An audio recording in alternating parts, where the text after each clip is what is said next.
Hi, welcome to Moo Math. Today we are going to do part 3 of a 3-part series on double angles. And we're going to look at, in this video, how to solve with double angle formulas. So here we go. Solving with the double angle formula, sine of 2x. So we have sine of 2x plus sine of x is equal to 0. Well, we have a slight problem right here. One of our sine values has a double angle and one does not. So what we've got to do is we have to pull from our knowledge what we know about double angles. So I'm going to pull up here our formulas. Okay, a double angle for sine of 2 theta is equal to 2 sine theta cosine theta. So I can rewrite that double angle as a single angle. So I'm going to substitute in 2 sine x cosine x. So I have 2 sine x times cosine x for my double angle. And then I'm just going to bring down plus sine x equals 0. So all I've done is a substitution for my double angle formula. Now I need to solve this. So the best way to solve this is just look at this one factors. Okay, so I have a common factor of sine x. So I'm going to factor out a sine x, and that leaves me with 2 cosine x plus 1. Now, if you're unsure about factoring, you just find your common factor, you divide each term by that factor, and then you can check by distributing it back in, and you should get the previous step. Okay, once you get to here, then this is all the way factored all the way. So you're going to set each factor equal to 0. So you're going to set sine x equal to 0, because it's just a monomial, a term in the front. And then you're going to set the binomial 2 cosine x plus 1 equal to 0. So set each factor equal to 0. And then we're looking at the interval 0 to 2 pi. So let's find all values on the unit circle from 0 to 2 pi where sine x is 0. Well, sine x is 0 in 2 positions, at 0 and at pi. Okay, now let's solve the second one. So to solve this one, we're going to subtract 1 from both sides. So move the 1 to the other side and then divide by 2. So we've got to find where is cosine x equal to negative 1/2. Okay, cosine is negative 1/2. It's negative in quadrants 2 and quadrant 3. Cosine is negative 1/2 at this position and this position. So that is at 2 pi thirds, right? That's the first solution. And then at 4 pi thirds.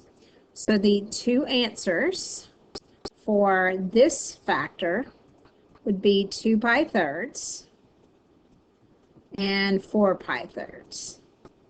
So this problem, this equation has 3 solutions. It's got 2 pi thirds and 4 pi thirds, and 2 more, 0 and pi. So this actually has 4 solutions. Now, let's look at this one. Cosine, or solving a cosine of a double angle. So solve with cosine of 2x. So again, we've got cosine of 2x is equal to cosine of 1x, or a single angle, plus 2. Well, you've got to think, what does cosine of 2x equal to? So let's bring up our formulas. Cosine of 2x actually has multiple forms. We can use this form where we use cosine squared plus sine squared, or minus sine squared. We can use this form that has 2 cosine squared theta minus 1, or we can use this third form, 1 minus 2 sine squared. Well, if I replace my double angle with this first one, I'm going to have both sines and cosines. If I replace it with the second one, I will have a cosine squared, but at least it will match this cosine. And then if I replace it with the third one, it's not going to help me because I have a sine squared and I have a cosine in my formula. So my choice is going to be this substitution.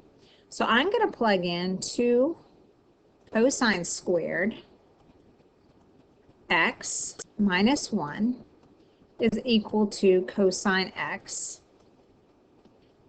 plus 2. Now what we've done is we've got everything in terms of cosine at this point. 1 squared, and that's okay. It just means we may do some factoring. Now let's get all of our terms on one side so we can get our equation equal to 0. So I'm going to bring my 2 cosine squared x down.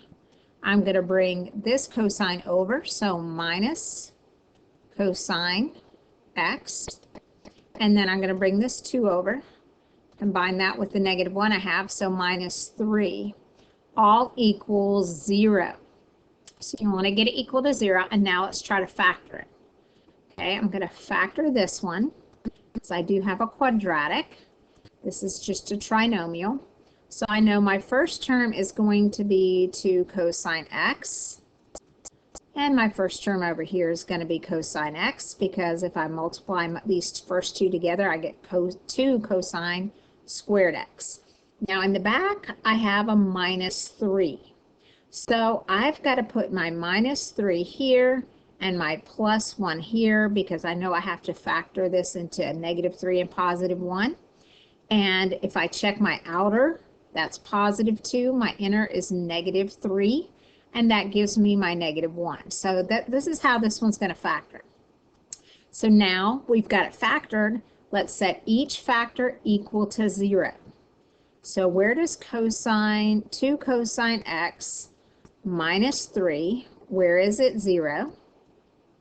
And where is cosine x plus 1 equal to 0?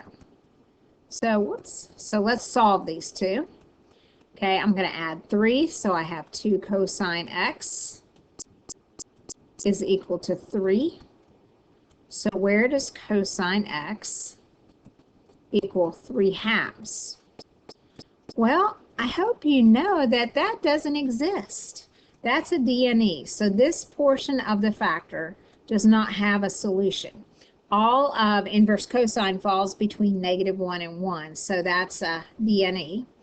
And then cosine x equals negative 1. Well, if we're looking on the interval 0 to 2 pi, where does cosine equal negative 1? And I hope you're familiar with the unit circle and you know that has to be at pi. So this equation has just one solution. So I've done a couple examples of double angle formulas with sine and cosine. If you have one with tangent, you're just going to use your tangent equation, but you're just going to set these up and solve them. So you're just using identities or substitution to solve double angles. I hope this video was helpful.